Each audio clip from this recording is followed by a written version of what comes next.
Jan Hus grew up during the Western Schism, which began when he was only 8 years old and didn't end until 2 years after his death. To understand Hus, we have to understand the context that he lived in. There was a tradition that when the Pope died, a new Pope would be elected from among the peoples from where he died. For this reason, the French popes, specifically the Avignon, had carefully died in France to continue the growing of power and influence of the Avignon papacy, which had been in power since 1309. So in 1370, the year of Hus's birth, Gregory XI was elected to the papacy. In just 8 years, he died while in Rome. He wished fervently to return to France to preserve the Avignon seat, but he died too quickly. This left the Roman citizens crying out for a Roman, or at the least, an Italian pope. The Avignon cardinals wouldn't comply, so the Italians elected their Archbishop of Bari as Urban VI. So the way that this kind of happened, Urban VI was antagonistic to the cardinals that had been gaining power in France. They had been kind of building up and gaining power there. The Avignonese cardinals returned home and elected one from their own number, Robert of Geneva, as Clement VII. So we have some of these interesting power struggles happening here that play out later down. When you think about Calvin in Geneva later down the road, a little bit of that kind of comes through and makes a little bit more historical sense. And it's also interesting that this whole growing of power and refusing to leave so that more peoples would gain, like the papacy, one of their own number, started off in France, but now that's what Rome has been doing, you know. It was from this turmoil of leadership in the church that I believe that this is what shaped Hus's concept of the doctrine of church and the nature of what is the church. This would end up being one of the areas of reform that Hus was actually known for. Hus didn't start out as a preacher, which those of us who have heard of him usually think of him as. At 20, Hus enrolled in the University of Prague. A year later, now some of these Czech names I'm going to just mispronounce, but Milik founded the Bethlehem Chapel of Prague, which preached its public sermons in Czech rather than Latin. This was a really big no-no as far as Rome was concerned. They were all about their tradition of preaching the Latin Mass. But there were already some of these stirrings that Wycliffe had brought about of preaching in the common tongue. And so this is just kind of showing what the landscape was like when Hus was coming up. 2 years later, after graduating and receiving his master's degree, Hus began teaching at the University of Prague. So he's actually started off as a professor, not as a preacher. By the age of 31, he was the dean of philosophy. I just sort of imagine philosophers as guys that sit in rooms and think about the nature of things all the time. And so given this kind of context of now there are two popes warring with each other sort of thing, all this kind of craziness going on with church leadership, a proper dean of philosophy would be sitting in his dark room smoking his cigarettes or cigars or pipe and thinking, why are there two popes? What is a pope?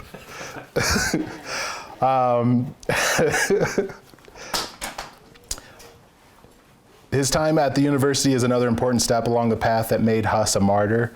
The university was struggling against mainly German masters and foreign influence that were supporters of nominalism in the church. The Czech masters opposed nominalism and were influenced by and supporters of John Wycliffe's writings. So one of the main things at this time that John Wycliffe was known for was preaching on personal piety and responsibility. And there were a lot of people in the institution of the church, especially higher up people, that wanted the allegiance of the masses to the church, but they didn't really care so much about them actually obeying God's law or being holy. The Czechs wanted to reform the church, pointing out things like the clerical state owning more than half of the land in Bohemia. The church would often tax the people as much or sometimes more than even the king would. Hus was on the side of his Czech countrymen, and in 1402 was placed in charge of the Bethlehem Chapel. While at Bethlehem, Hus was the advisor to another name that's really hard. It's Zbynek, so Zbynek, who would become the Archbishop of Prague in 1403. The same year, one thinks a certain preacher had something to do with it, a German master wrote up a list of 45 articles from Wycliffe's teachings and had them put to a vote to condemn them as heresy. The Germans held 3 votes and the Czechs only 1, so anything that sounded like federal vision was considered heresy. Sorry, Wycliffe heresy. Sounds like Wycliffe heresy to me. The whole time, this national movement was gaining momentum and calling for reform, and this would be a theme actually for later reformers. Anytime the scriptures were preached with conviction in the native tongue, the people, not the church leadership, would be the driving factor for reform. 4 years after his appointment, the nominalists won over Zbynek, who had become the archbishop by this point, and so he flopped and charged 2 of Hus's friends and fellow reformers with heresy. They were shipped off for, re-educating. They caved and left Hus out mostly alone as the leader of the Bohemian Reformation. Wow. By this time, we could say that he was more settled in his teachings. He advocated and preached on things such as congregational singing. This is something that we just take for granted now in America, that we can all sing together during the service. This was not done in the medieval times. He was advocating for the Eucharist of both bread and wine to the whole church. And this is one of the reasons why we say he's one of our namesakes, because he would not only give bread and wine to the laity, which was heavily fought against by both the French and the Romans, but he would give it to children as well. He had a doctrine of the church, all those who were baptized and professed the true faith, and they all were welcome to the table at Hus's church. He preached against the abuses of taxes, which I think that's just a hilarious one. This one gets overlooked like crazy. Libertarians are all, taxation is theft, and they are centuries late, because that was basically Hus's thing. He preached the supremacy and authority of the scriptures over and sometimes against that of the church. He preached in the native tongue. Again, a big no-no. He preached the doctrine of predestination, which was one of those things that would have shown everybody that you were a Wycliffe at the time. If you preached on predestination, if you had any kind of love for the doctrine of predestination, you were a Wycliffe. And now, after this vote, a heretic as far as the schoolmen were concerned. He preached personal piety following after Wycliffe. He fought against the Inquisition and much more. There was this, he at this point was in his 30s, and he fought so many battles on so many fronts that you almost wonder if he slept. In November of 1414, Hus was called to and arrived at the trial of Constance, which was called to put an end to the schism in all heresies.